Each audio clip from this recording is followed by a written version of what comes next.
Push P. Yeah, push P. Turn me up.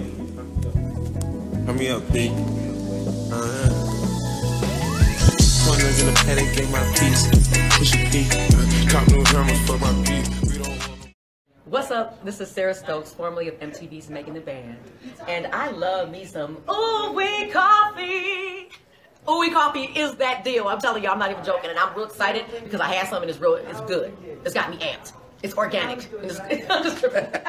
Hello to my beautiful kings and queens of YouTube.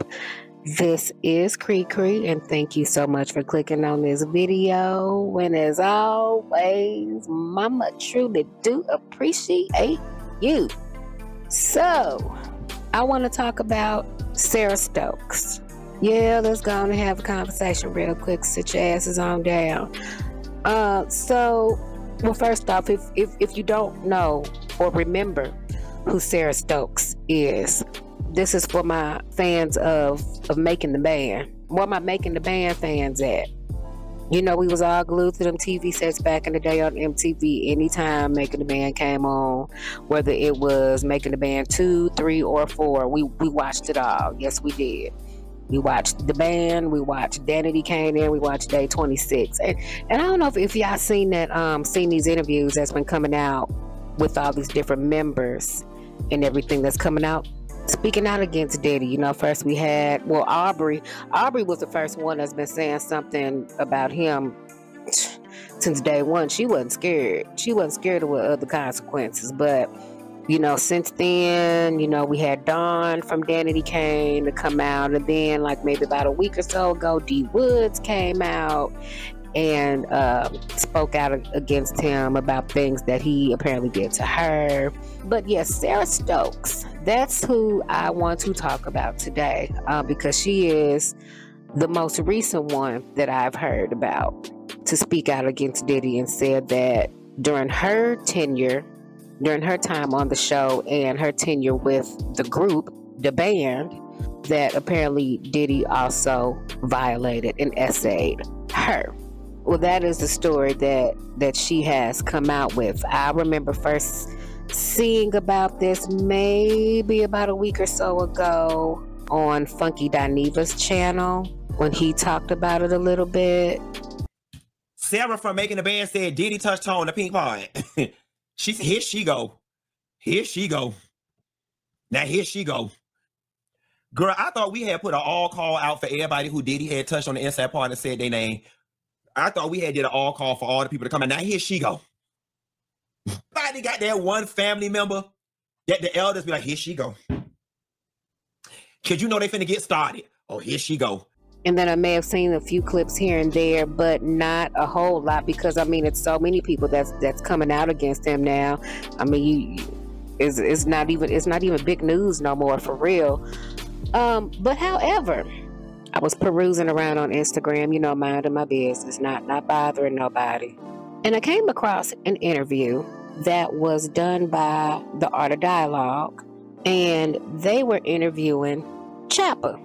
Young Chopper, Young City. I don't know what he goes by now, but I know back in the day he was known as Chopper. I know y'all remember him. And he had quite a few things to say about the lovely Sara Stokes. And in a nutshell, he's calling cap on Sara's story. So Chopper did admit and did come out and say that Sara and Diddy did have intimate encounters while they were all still in this band together, but it was not against her will.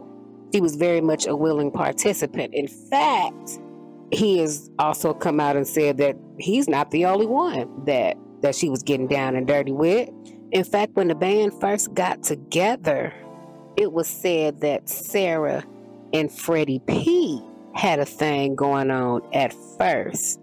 They was kicking it. And then after a while, once Diddy got a hold of her and sank his claws into her, then the thing between Sara and Freddie P was done, and she pretty much became Diddy's Jumpoff for that time being. Here, I'm going to play a few snippets from this interview and give a listen, and I will come back with my 11 cents on everything. Speaking of the bed, your bedmate Sara, she did an interview for a documentary saying that Diddy violated her. You seen it? I'm gonna be honest. You heard me? I can't be a person that, I can't do that. I just can't be fake, bro. So I'm gonna keep it G. It's all respect and love for Sara, you know? But at the end of the day, I would say, I don't think that's true. And the reason why I would say that there is because at the end of the day, Diddy used to come down, we had the Making the Band penthouse. This when we already made the band, you dig? Diddy used to come downstairs like 3, 4 in the morning, bro, and tell Sara, like, come on. And she'll get up and she'll go with him. And then she'll come back down about 4 hours later, hair messy, makeup all smeared up, drunk, and look like she got period. And she did that at least 3 to 4 times, multiple times. So I don't think that that's true that that man violated her. I think that she was ecstatic, she was bucked up, and she couldn't wait to fuck him. And I don't think that's true. And there's no disrespect to Sara, but 100 is 100. You got to keep it real, yeah. And I just don't feel like Sara was telling the truth because I've seen it with my own eyes, you know. Did it fucking on that girl, buku times, and she was not feeling violated or nothing. She was happy. You hear me? Courtesy of her fucking on him, that she was gonna get privileges, and did it drew it to the side like she was nothing.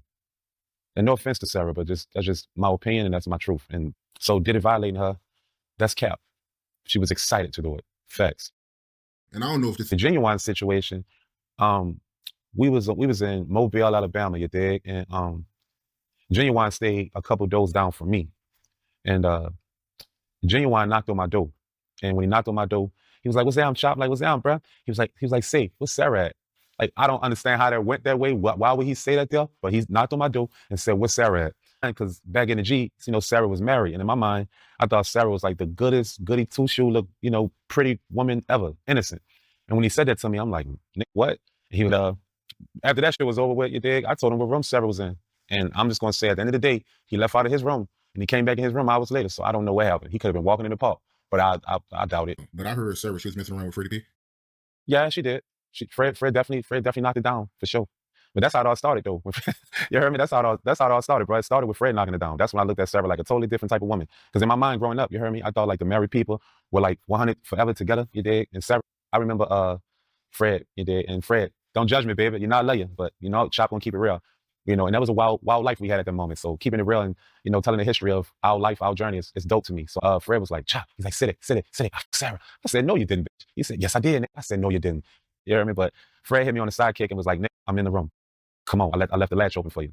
So I'm excited. I ain't gonna count with you, brother. I'm excited. You did, because I always wanted to see Sara naked. Door. I come creeping through the door. I turn right. You did. I pass the bathroom. You heard me? I go right. Sara tearing this nigga up, son. I'm talking about fucking the shit out of Fred. And Fred, she riding Fred, and Fred looking at me, and he's sucking his dumb shit. I was joked out, son. You heard me? And then Sara, I made a mistake and walked backwards, you dig? And when I walked backwards, it was probably some M&Ms, you heard me? Or some Skittles, you dig? And I made a mistake and stepped on it. And Sara looked back and jumped off Fred. Was like, "Oh my God," you know, and crying by the wall and shit. I'm like, "Sara, say, bro, it's all gravy. I don't care." I was like, "I already know." She said, "You already knew?" I said, "Yes." Fred said he already done it before. Fred, you? Yeah, Fred used to shot at Sara. No doubt about it. Tell her what's up. Fred loves Sara, dog. He used to love Sara. Facts. Why didn't you make it official? Because Sara was married.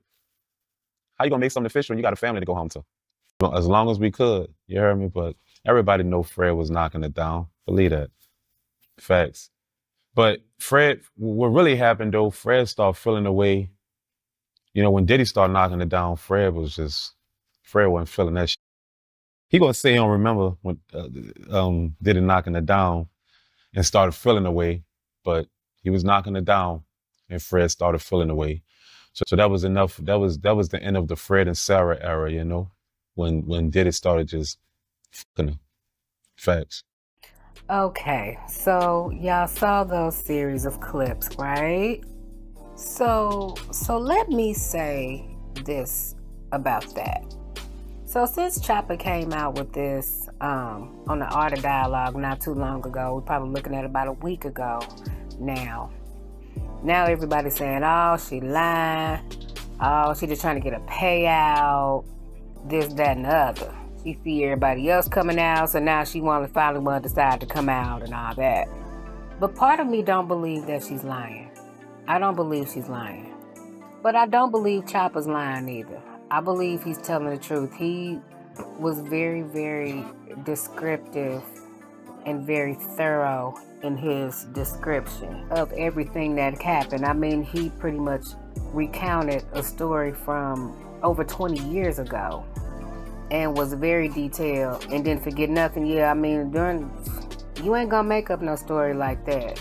So yeah, I believe everything that he said that happened. I believed all of that happened. But I also know that he doesn't really know what was going on in her mind either to make her even believe that she had to do those things. Now the thing with Freddie P, I do believe she was definitely a willing participant in that. I don't believe there was no violation in that at all. But once Diddy sank his claws into her, that became a completely different story. I mean, at this point, we know Diddy's history. We know his history. We know his track record. We know how he gets down. And knowing what we know now about him, who's to say that he did not do any of those very same things to her? Yeah, she might have been excited and a little ecstatic at the beginning, knowing that, the boss is trying to get with her. And she probably thinking, well, this is to help my family. This is to get my family off the ground and this, that, and the other. I mean, she was married with 3 kids. And, you young coming into the industry, when you that young coming into the industry, brand new into the industry, and you pretty green and not really understanding what it is that needs to be done if you want to actually make it. The dark side of the industry, you got to sell your soul and you got to do things that you don't necessarily want to do to get on top. That's probably, and in my head, that's what I'm thinking is what was going on. You got to think she was what at the time? Maybe 25, 26, somewhere in there maybe? When she suddenly got jumped into this quote-unquote Hollywood lifestyle and, like I said, probably did those things with Diddy to try to get ahead, to try to get paid, to try to make it to the top. And unfortunately, it just did not work out like that for her. And like I said a few minutes ago, she probably was ecstatic about it and probably was excited about it in the beginning to, be getting some of Diddy because, Diddy wants some of her. But once she actually got in it and saw how she got down, then she probably really wasn't with it that much no more. I mean, according to Chopper, they only got down like maybe 3 or 4 times. So, Diddy, if he like you, he gonna keep you around for a little bit longer than 3, 4 times. And I mean, really, it's not like that. It's not like at that point that she could tell Diddy no.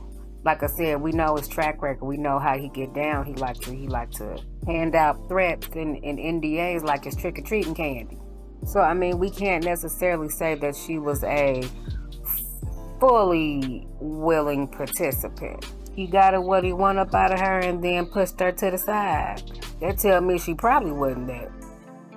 Never mind. I ain't going there.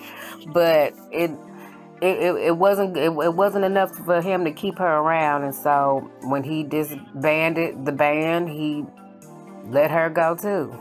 Like I said, when you young and green and coming into the industry, you probably thinking that you have to do all these things. Well, this is what everybody else have to do, so this is what I probably got to do too. And like I said, it backfired on her. It didn't work in her favor.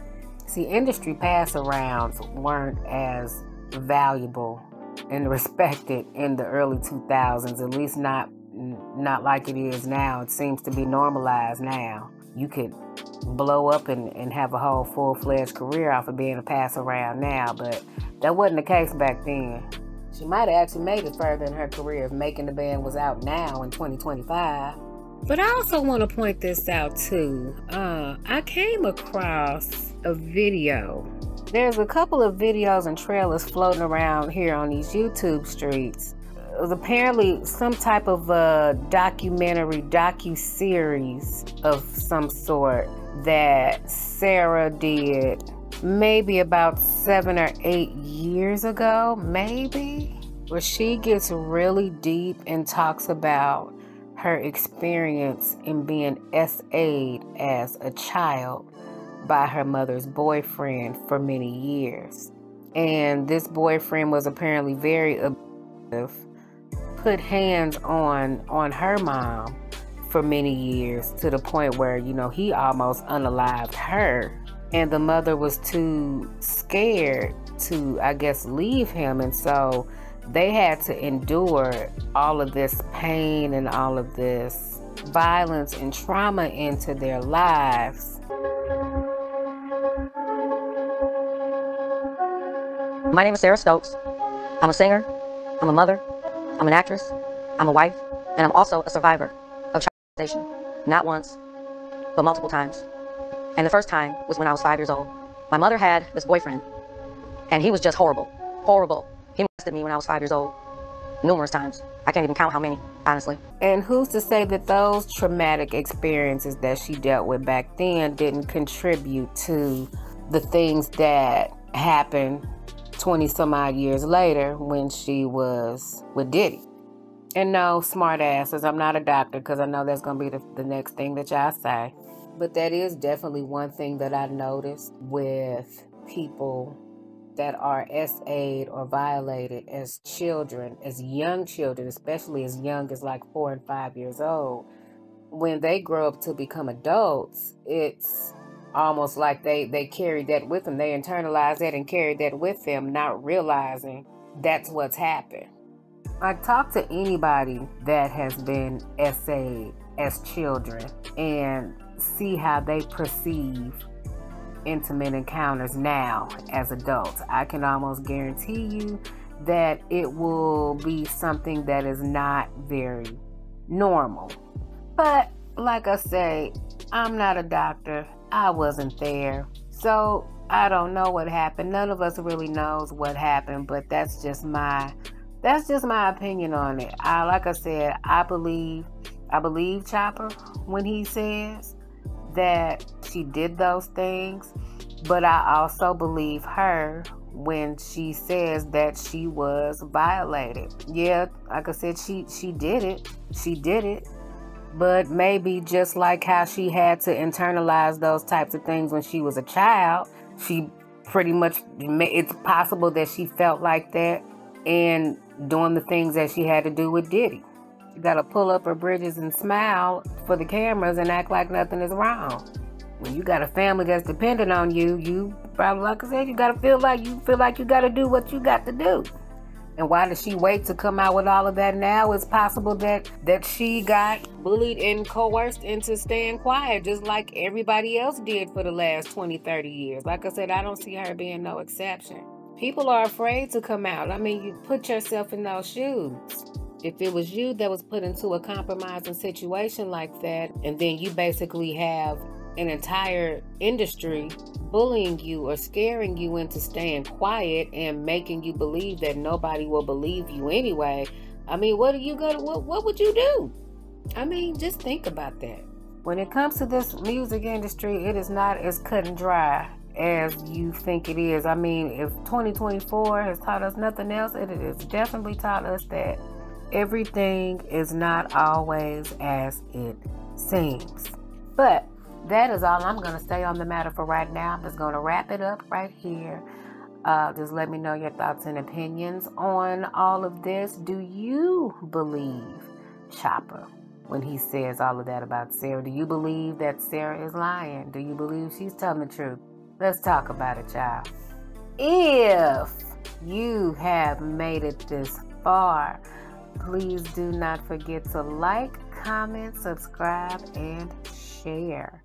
And I will see y'all in the next video. My name is Cree Cree. Y'all be easy.